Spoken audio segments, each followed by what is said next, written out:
Berjumpa lagi dengan saya, Veronica Mungkur, MPM 2009100066, kelas B. Nah, di sini saya ada tugas dari mata kuliah mendongeng dengan dosen pengampu Ibu Liana SPD MPU. Nah, pada kesempatan kali ini saya akan menceritakan tentang legenda Batu Gantung dari Provinsi Sumatera Utara. Selamat menyaksikan. Legenda Batu Gantung. Pada zaman dahulu, di sebuah desa hiduplah sepasang suami istri yang mempunyai anak gadis cantik jelita yang bernama Seruni. Selain cantik, Seruni juga anak yang berbakti. Dia selalu sopan dan membantu pekerjaan kedua orang tuanya. Suatu hari, Seruni harus berpisah dengan pujaan hatinya yang bernama Sidoli. Akan tetapi, Sidoli harus merantau untuk mengumpulkan uang bagi biaya pernikahan mereka. Pekerjaan ayah Seruni selain berladang juga menjadi nelayan penangkap ikan mujair. Akan tetapi, hasil dari nelayan digunakan untuk berfoya-foya, hingga Seruni terlilit hutang yang sangat banyak. Dia tidak sanggup membayarnya lagi. Hutangmu sudah terlalu banyak. Sudah saatnya kamu membayar hutangmu. Kamu sudah berjanji akan menjodohkan Seruni dengan anakku, ucap sang penagih utang kepada ayah Seruni. Tunggu dulu, saya bicarakan dengan istri saya, ucap ayah dari Seruni. Tidak bisa, kau sudah berjanji. Kau tahu kan apa yang akan menjadi akibatnya jika kamu melanggar janjimu, ucap sang penagih utang kepada ayah Seruni. Ayah Seruni bingung, namun tidak punya pilihan lain. Ia harus menjodohkan Seruni dengan anak temannya.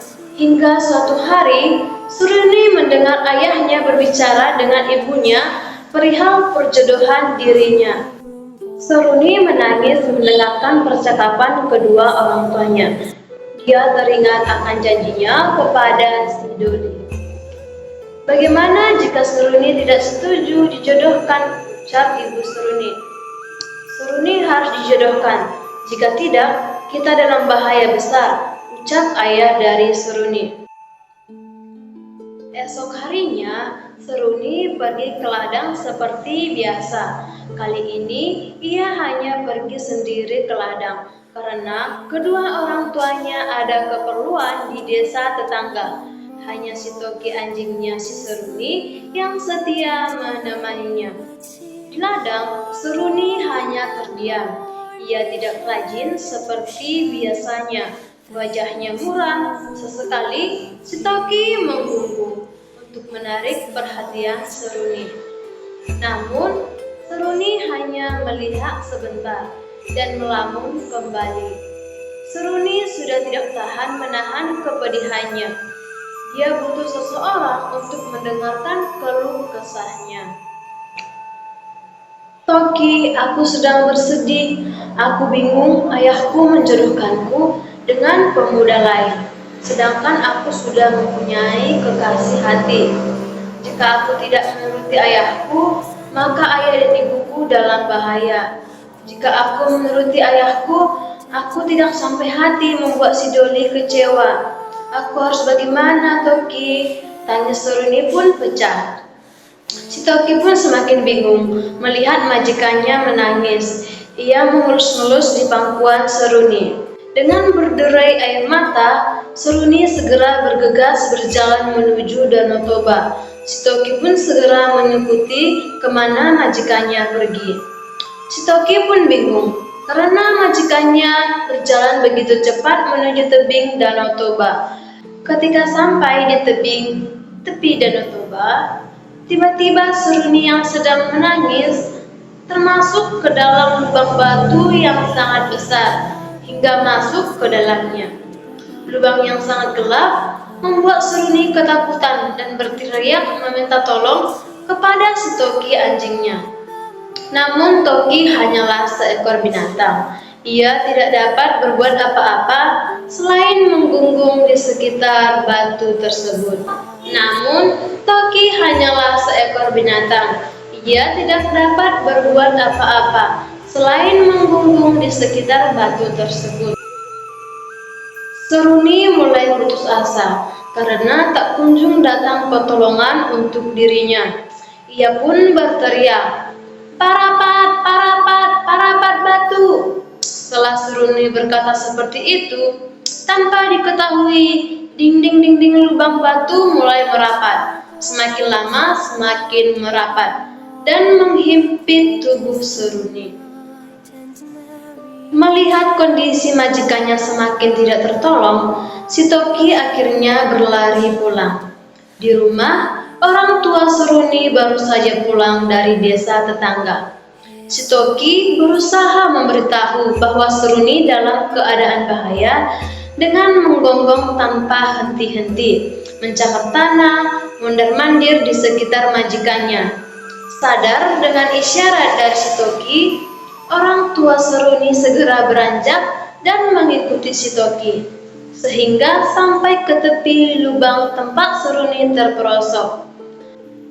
Ayah Seruni pun berlari meminta pertolongan warga. Tak lama kemudian, tetangga pun berdatangan ke tempat Seruni terperosok. "Pak, lubangnya terlalu dalam dan tidak tembus cahaya. Aku hanya mendengar sayup-sayup suara anak kita yang berkata, 'Parapat, parapat batu.'" "Bagaimana ini, Pak?" ucap ibu dari Seruni. Tanpa menjawab pertanyaan istrinya, ayah Seruni melongo ke dalam lubang. Ia memutuskan masuk ke dalam lubang menyusul putrinya. "Bu, pegang obor ini. Aku akan turun menjemput anak kita." "Jangan gegabah, Pak. Lubang ini sangat berbahaya," ucap ibu Seruni. "Benar, Pak. Lubang ini sangat dalam dan gelap," ucap tetangga Seruni. Ayah Seruni pun mengurungkan niatnya. Namun, tiba-tiba terdengar suara gemuruh dan guncangan besar membuat lubang perlahan-lahan merapat dan tertutup dengan sendirinya. Seruni yang berada di dalam lubang akhirnya terhimpit dan tidak dapat diselamatkan. Setelah guncangan berakhir, di atas lubang yang sudah tertutup, muncullah sebuah batu besar yang menyerupai tubuh seorang gadis. Batu itu menggantung di tepi tebing Danau Toba. Masyarakat mempercayai batu itu adalah batu penjelmaan dari Seruni. Masyarakat memberi nama batu tersebut Batu Gantung. Ucapan Seruni yang terakhir didengar warga yaitu "Parapat, parapat, parapat" dijadikan sebagai nama tempat dari batu gantung tersebut yaitu Parapat. Sekianlah legenda batu gantung dari Provinsi Sumatera Utara. Semoga bermanfaat dan menambah pengetahuan kita. Terima kasih.